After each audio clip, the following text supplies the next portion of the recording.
selamanya. Yesus, Kaulah Raja mulia.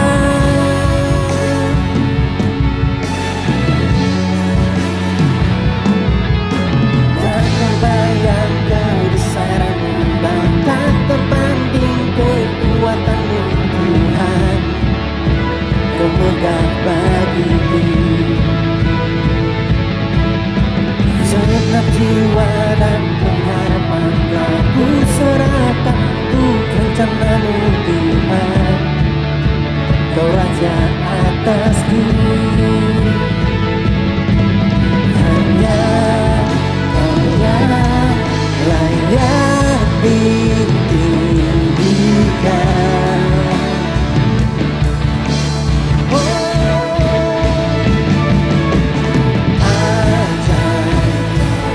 Tuhan, agung dan perkasa, Kau sumber kemenanganku, layak berkuasa, memerintah selamanya. Yesus, Kaulah Raja mulia. Kau Raja mulia.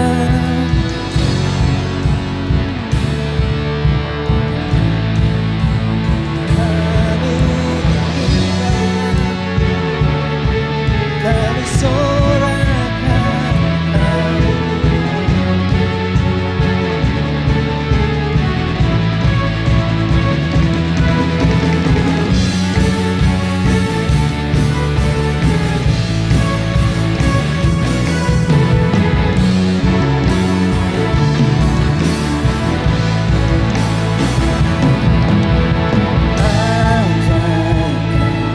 Tuhan, agung dan perkasa,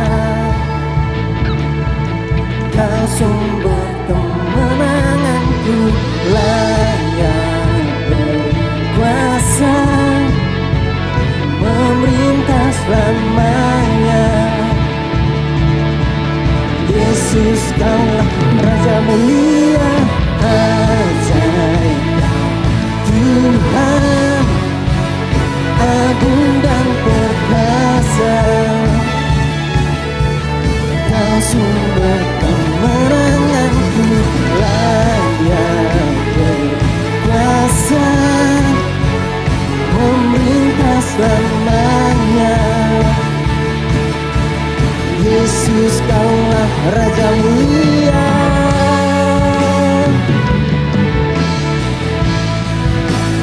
Raja mulia.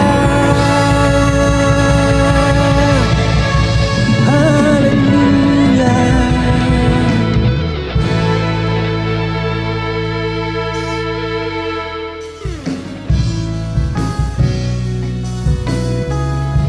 Kalau kekuatan kami, kalau tempat perlindungan kami,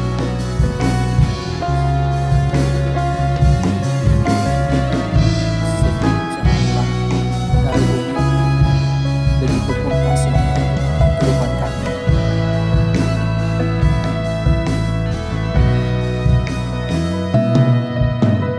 Engkaulah kekuatanku, tempat perlindunganku,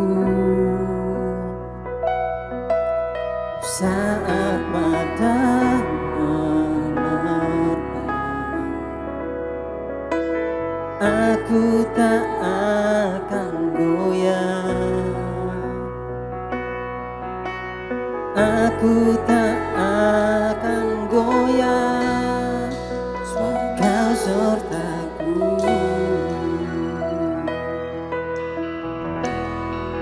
Sejauh langit dari bumi, begitu besarnya kasih-Mu, memenuhi hati kami yang rindu menyembah-Mu. Yesus, sejauh langit dari bumi, begitu besarnya kasih-Mu. Kaulah Tuhan, kekuatanku, sukacitaku.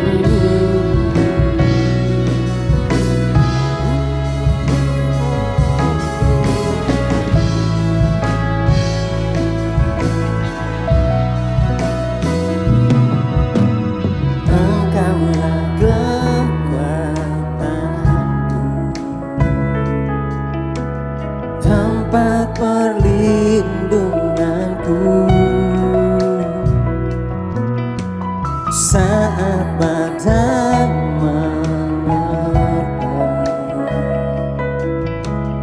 Aku tak akan goyah, aku tak akan goyah, sebab Kau sertaku. Sejauh langit dari bumi, begitu besarnya kasih-Mu. Penuhi hati kami yang rindu menyembah-Mu. Yesus, sejauh langit dari bumi, begitu besarnya kasih-Mu. Kaulah Tuhan, kekuatanku, sukacitaku. Mari jemaat Tuhan naikkan pujian ini. Sejauh langit dari bumi, begitu besarnya kasih-Mu. Penuhi hati kami yang rindu menyembah-Mu. Yesus, sejauh langit dari bumi, begitu besarnya kasih-Mu. Kaulah Tuhan, kekuatanku, sukacitaku. Sejauh langit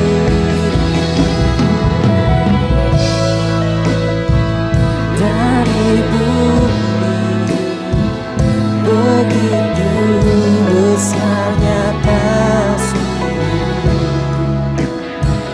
Penuhi hati kami yang rindu menyembah-Mu.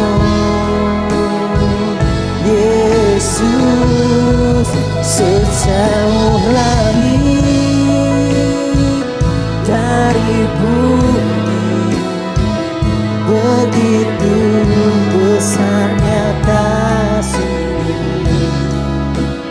Kaulah Tuhan, kekuatanku, sukacitaku.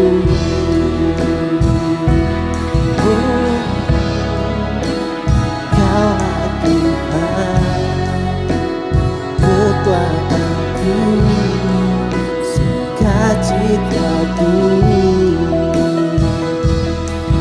Kaulah Tuhan, Kaulah Tuhan, kekuatanku, sukacitaku.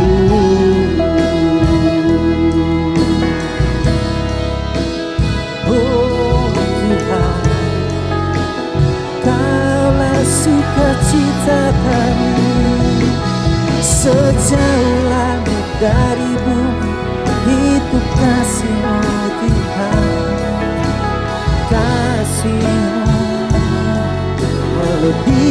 segalanya.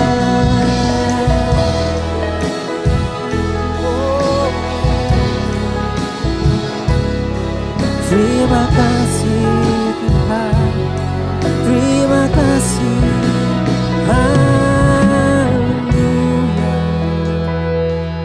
Terima kasih Tuhan, kami menyembah, kami menyembah selamanya. Tuhan,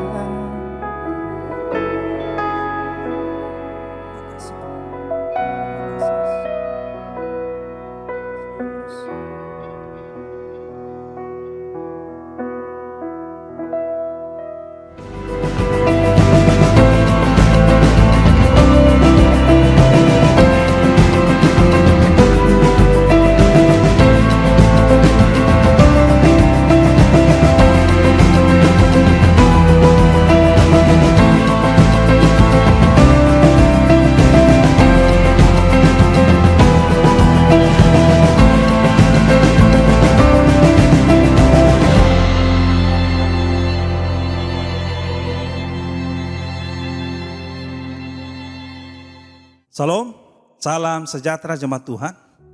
Waktu berjalan begitu cepat sehingga tidak terasa kita telah berada di minggu ketiga di bulan Maret 2022. Padahal sepertinya baru beberapa waktu yang lalu kita memasuki bulan Maret ini.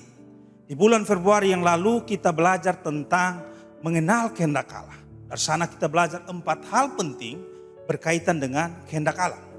Yakni kehendak Allah atas pribadi kita, kehendak Allah bagi keluarga, kehendak Allah bagi gerejanya atau komunitas orang percaya, dan kehendak Allah di dalam dunia kerja.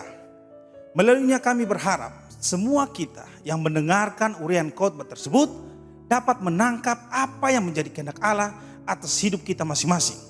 Baik secara pribadi, di dalam keluarga, berjemaat, dan di dalam dunia kerja kita. Di bulan Maret ini tema gereja kita adalah mengikuti kehendaknya. Atau dalam bahasa Inggris disebutkan follow his will. Yang kita pelajari dari surat Rasul Paulus kepada jemaat di Filipi, yakni Filipi 2 ayat 1 sampai yang kelima. Dan topik kita di minggu ini adalah saling memperhatikan. Saya ulangi, topik kita di minggu ini adalah saling memperhatikan yang akan kita pelajari dari Filipi 2 ayat 4 dan Ibrani 10 ayat 24 dan 25. Mari kita membaca firman Tuhan. Filipi 2 ayat 4 di sana dikatakan, dan janganlah tiap-tiap orang hanya memperhatikan kepentingannya sendiri, tetapi kepentingan orang lain juga. Ibrani 10 ayat 24 dan 25 di sana dikatakan, dan marilah kita saling memperhatikan supaya kita saling mendorong dalam kasih dan dalam pekerjaan baik.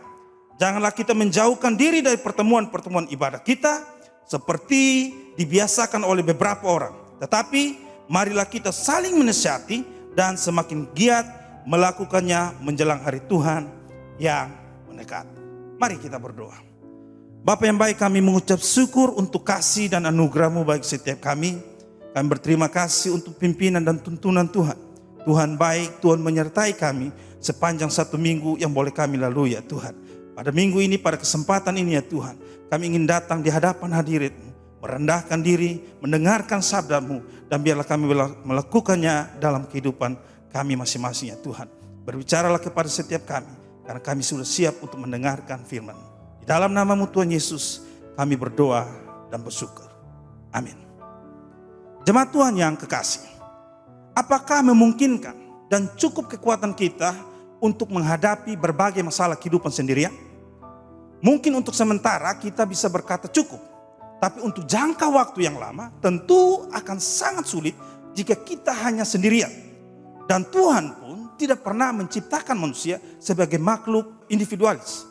Tuhan menciptakan manusia sebagai makhluk sosial yang harus saling terhubung dan terintegrasi agar dapat terus berjalan ke arah yang lebih baik. Tuhan bahkan menyatakan bahwa tidaklah baik apabila manusia itu sendirian.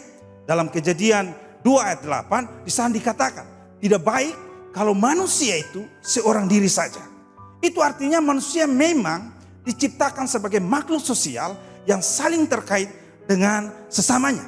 Ada saat ketika kita akan tahu bahwa kita butuh orang lain untuk bisa bertahan hidup.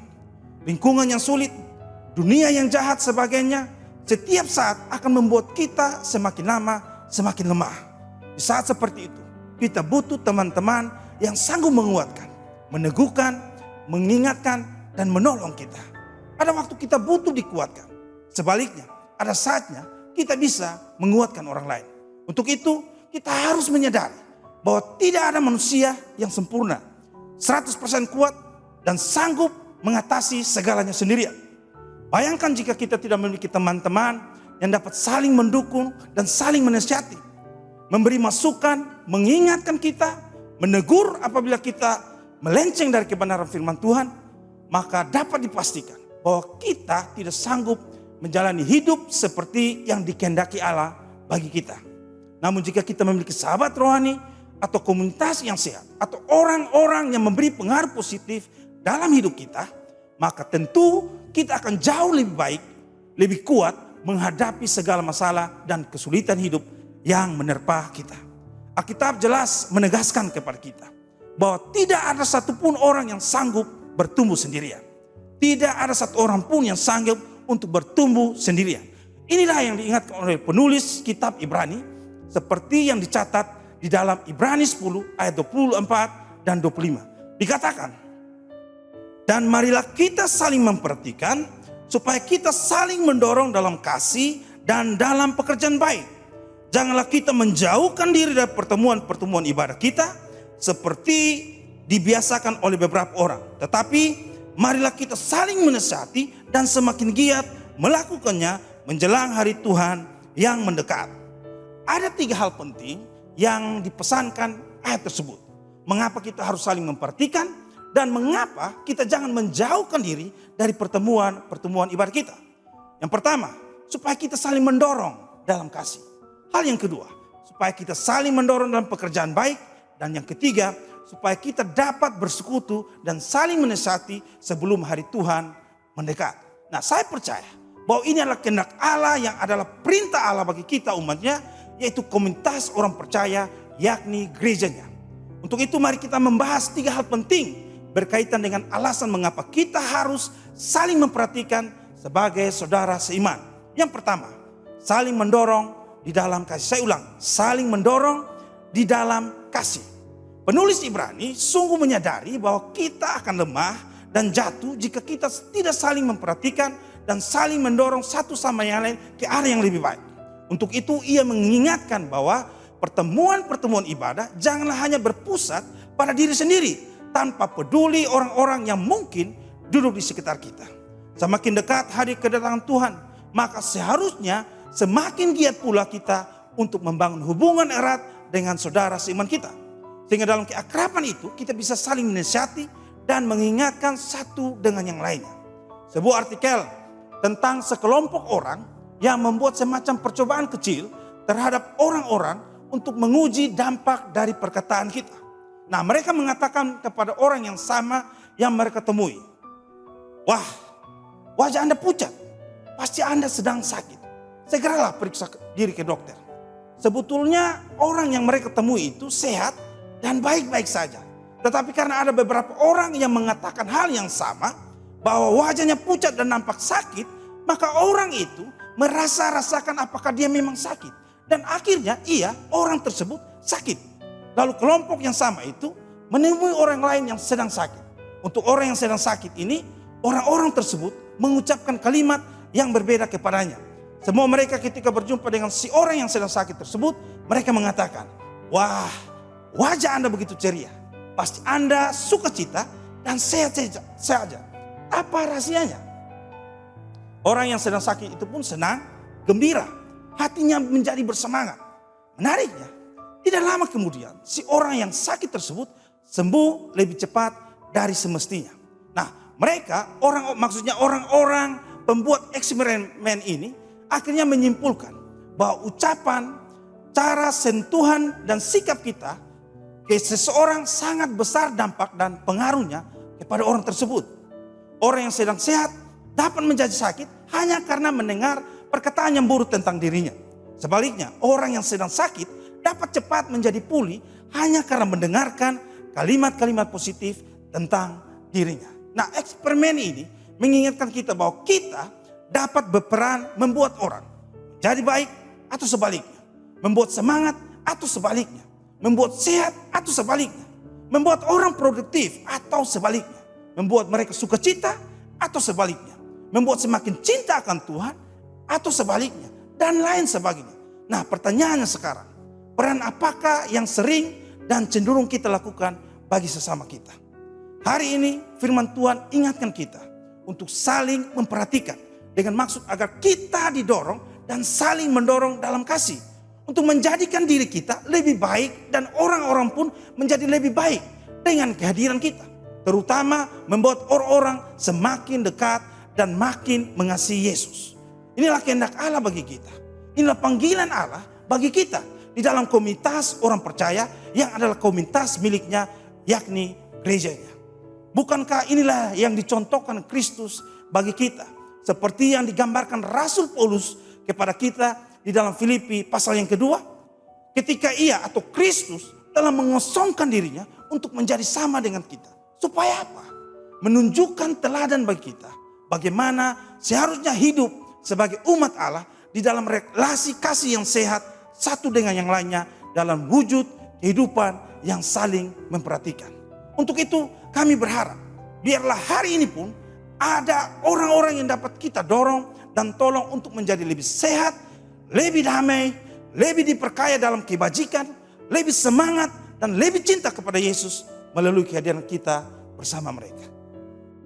Jemaat Tuhan yang kekasih, patut diingat bahwa penggunaan kata kasih di dalam Alkitab sebenarnya mengandung pengertian bahwa ia atau kasih bekerja atau didorong untuk memberikan kebaikan bagi orang lain tanpa mempedulikan apa yang dirasakannya sendiri.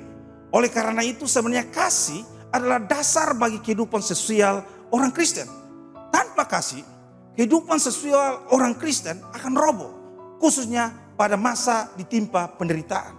Kasih kepada saudara-saudara di dalam jemaat adalah suatu ukuran yang tepat dalam komunitas orang-orang percaya.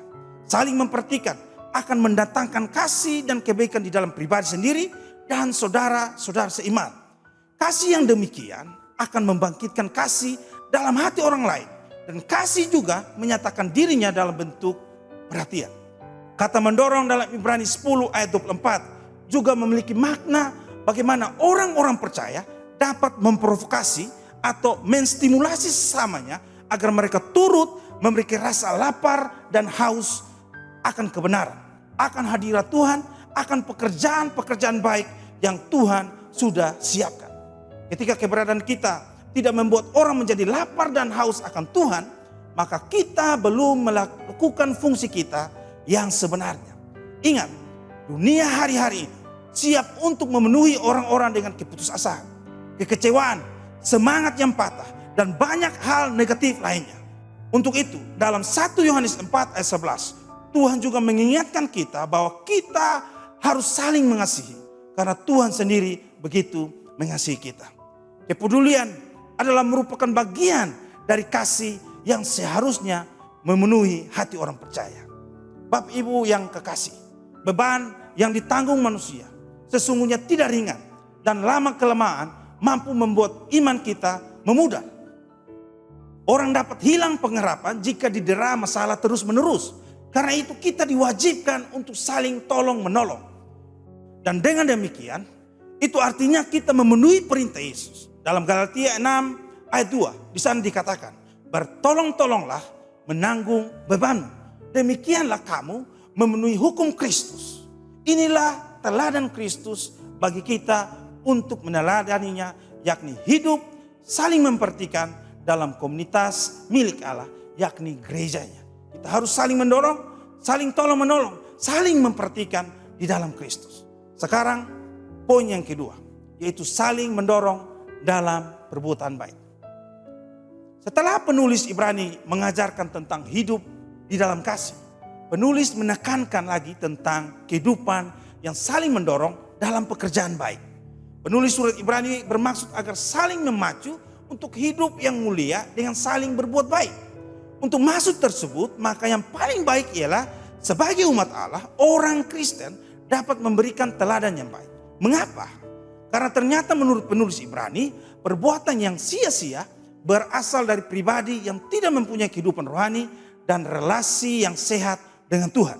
Oleh karenanya, penulis surat Ibrani mendorong orang-orang Kristen untuk harus saling memperhatikan dan memedulikan dengan sungguh hati. Dengan rasa kasih mereka harus memperhatikan apa saja kebutuhan, kelemahan, dan pencobaan yang sedang saudara-saudara mereka alami. Mereka harus melakukan hal tersebut dan bukannya mencela satu sama lain, membuat marah satu sama lain, melainkan supaya saling mengasihi dan berbuat baik.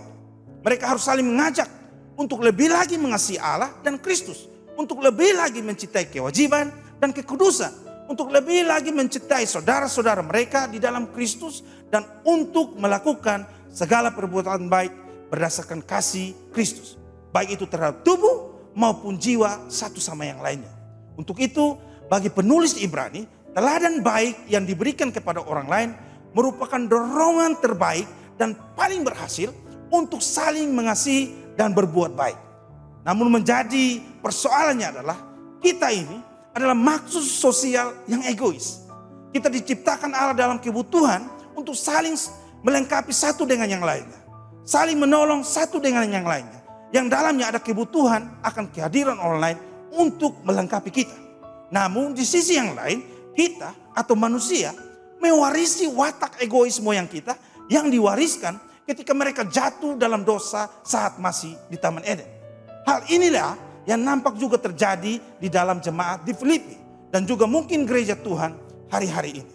Dalam Filipi 2 nampaknya bahwa ada permusuhan atau benih perpecahan dalam jemaat tersebut.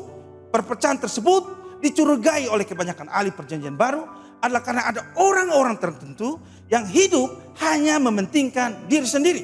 Nah, kata mementingkan diri sendiri atau kepentingan sendiri menggambarkan keinginan seseorang untuk melakukan hal-hal yang menguntungkan diri sendiri atau kelompoknya sendiri. Ini harus menjadi catatan penting untuk kita mengingatnya. Mengapa? Karena jika kepentingan diri sendiri yang menguasai diri kita, maka di sana ada iri hati dan sikap hidup yang egois. Jika hal-hal tersebut yang terjadi, maka kita menjadi sulit untuk mendorong satu dengan yang lainnya sesuai yang diinginkan Allah bagi kita. Karena itu, saling mendorong dalam kasih harusnya lahir dari motivasi hati yang melihat orang lain lebih utama dari dirinya. Orang lain lebih penting dari dirinya. Itulah alasannya dalam Filipi 2 ayat 2 dan 3 Paulus menulis, "Karena itu sempurnakanlah sukacitaku dengan ini. Hendaklah kamu sehati sepikir dalam satu kasih, satu jiwa, satu tujuan, dengan tidak mencari kepentingan sendiri atau puji-pujian yang sia-sia. Sebaliknya, hendaklah dengan rendah hati yang seorang menganggap yang lain lebih utama daripada dirinya sendiri." Inilah yang memungkinkan kita untuk dapat mendorong dalam perbuatan yang baik satu dengan yang lain, yakni sikap kerendahan hati dengan menganggap orang lain lebih utama dari diri sendiri. Jika sikap hati seperti ini yang mewarnai kehidupan orang percaya dalam bergereja, maka dunia akan mengenal Kristus melalui kehidupan orang percaya dalam persekutuan sebagai komunitas milik Allah. Dalam Yohanes 13 ayat 34 dan 35, Yesus berkata, "Aku memberikan perintah baru kepada kamu, yaitu supaya kamu saling mengasihi, sama seperti aku telah mengasihi kamu. Demikian pula kamu harus saling mengasihi. Dengan demikian, semua orang akan tahu bahwa kamu adalah murid-muridku, yaitu jikalau kamu saling mengasihi." Sekarang yang ketiga, bersekutu dan saling menasihati. Saya ulangi, bersekutu dan saling menasihati. Jemaat Tuhan, di ayat 25 dari Ibrani 10 ini menjelaskan bahwa ada beberapa orang di antara mereka yang dituju oleh penulis Ibrani yang telah meninggalkan kebiasaan untuk bersekutu. Mereka tidak seharusnya meniru kebiasaan beberapa orang yang tidak lagi mengunjungi perkumpulan-perkumpulan ibadah Kristen. Tetapi lebih baik mereka mempergunakan kesempatan-kesempatan untuk saling menasihati.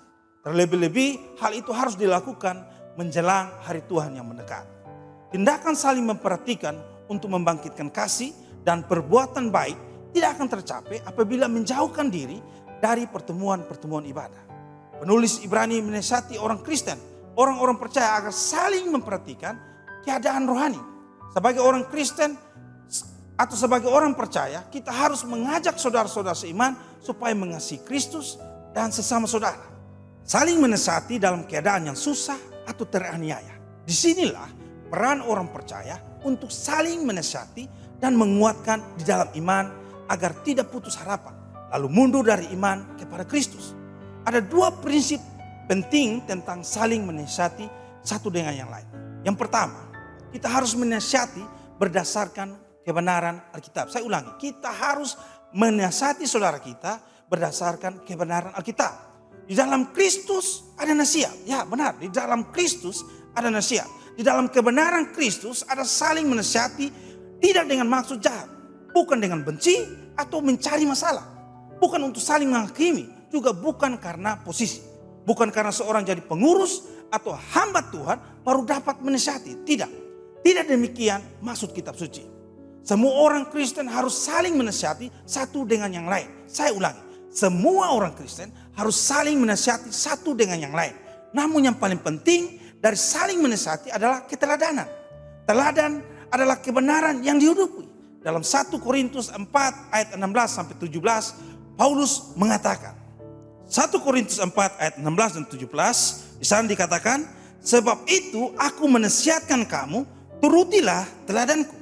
Justru itulah sebabnya aku mengirimkan kepadamu Timotius yang adalah anakku yang kekasih, yang setia dalam Tuhan.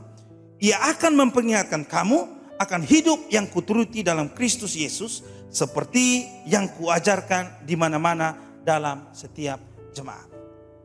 Hal yang kedua berkaitan dengan prinsip saling menasihati, yaitu kita harus menasihati untuk tujuan pembangunan tubuh Kristus. Saya ulang, kita harus saling menasihati untuk tujuan membangun tubuh Kristus. 1 Tesalonika 5 ayat 11 di sana dikatakan, karena itu nasihatilah seorang akan yang lain dan saling membangunlah kamu seperti yang kamu lakukan. Paulus menasihatkan jemaat di Tesalonika untuk tetap setia memberlakukan perintah Tuhan. Oleh karena itu, jemaat diminta untuk saling menasihati agar tetap hidup sesuai dengan kehendaknya Tuhan. Tetapi Paulus juga menambahkan agar jemaat tidak berhenti pada nasihat saja, tetapi ada tindakan nyata untuk saling membangun sifat dan karakter yang berkenan kepada Tuhan. Kita tahu bahwa perbuatan yang tidak berkenan kepada Tuhan akan mendapatkan hasil yang buruk. Untuk itu, penting bagi kita untuk saling menasihati dengan tujuan untuk saling membangun sesama tubuh Kristus. Jemaat Tuhan yang saya kasih, penulis Ibrani memberikan pola-pola kehidupan beribadah orang percaya, yaitu saling memperhatikan satu dengan yang lainnya, saling mendorong dalam kasih dan pekerjaan baik, tidak menjauhkan diri dari pertemuan-pertemuan ibadah, dan saling menasihati.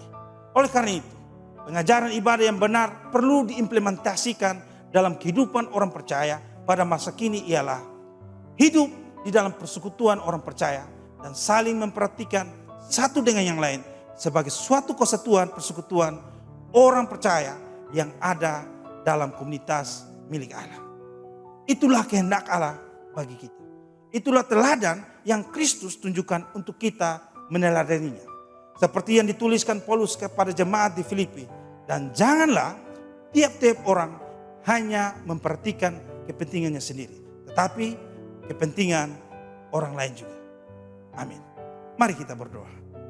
Tuhan Yesus, kami datang kepada hadirat-Mu ya Tuhan, mengucap syukur untuk kasih-Mu bagi setiap kami.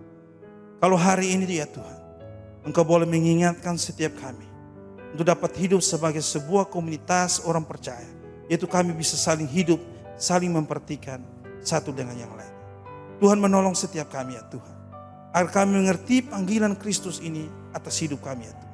Kalau kami dipanggil sebagai orang-orang percaya yang ada dalam persekutuan orang-orang percaya, yang ada dalam kumpulan yang disebutkan sebagai gereja-Mu ya Tuhan, biarlah kami bisa hidup saling memperhatikan seperti Engkau telah perintahkan bagi setiap kami. Tolong umat-Mu ya Tuhan, Biarlah kasih Kristus itu mengalir dalam hidup kami, sehingga kami boleh mengikuti kehendak-Mu, meneladani hidup-Mu untuk saling memperhatikan satu dengan yang lain. Terima kasih ya Tuhan. Di dalam nama-Mu Tuhan Yesus, kami berdoa dan mengucap syukur. Amin. Bapak Ibu, saya jemput semua kita bangkit berdiri untuk menerima berkat Tuhan. Mari kita berdoa. Tuhan Yesus, pada kesempatan pagi hari ini ya Tuhan, kembali kami datang mengucap syukur di hadapan hadirat. Berterima kasih untuk setiap kasih dan kebaikan-Mu bagi setiap kami ya Tuhan. Kalau satu minggu Tuhan boleh sertai dan tuntun setiap kami, sehingga kami boleh ada di hari ini, menikmati persekutuan yang indah bersama dengan Engkau melalui ibadah pada pagi hari ini ya Tuhan. Tuhan memberkati setiap kami, sehingga setiap kami boleh semakin hari semakin mengasihi Engkau ya Tuhan. Pada kesempatan hari ini ya Tuhan, hamba datang di hadapan hadirat, menyerahkan jemaat-Mu ke dalam tangan kasih-Mu ya Tuhan. Engkau yang memelihara hidup mereka, Engkau yang menjagai mereka, Engkau yang menuntun langkah-langkah hidup mereka ya Tuhan. Biarlah diberkatilah setiap mereka dalam pekerjaan, usaha, studi dan apapun yang mereka kerjakan. Diberkati oleh Tuhan. Tuhan menyertai mereka, apa saja yang mereka rencanakan, biarlah Tuhan buat berhasil untuk kemuliaan nama-Mu dan hormat nama-Mu ya Tuhan. Hamba menyerahkan umat-Mu ke dalam tangan-Mu ya Tuhan. Biarlah berkat anugerah dari Allah yang Bapa, cinta dan kasih daripada Tuhan Yesus Kristus, dan persekutuan di dalam Roh-Mu yang kudus tinggal tetap menyertai kami mulai hari ini sampai Kristus datang kembali. Amin. Tuhan agung dan perkasa, Kau sumber kemenanganku, layak berkuasa memerintah selamanya. Yesus, Kaulah Raja mulia.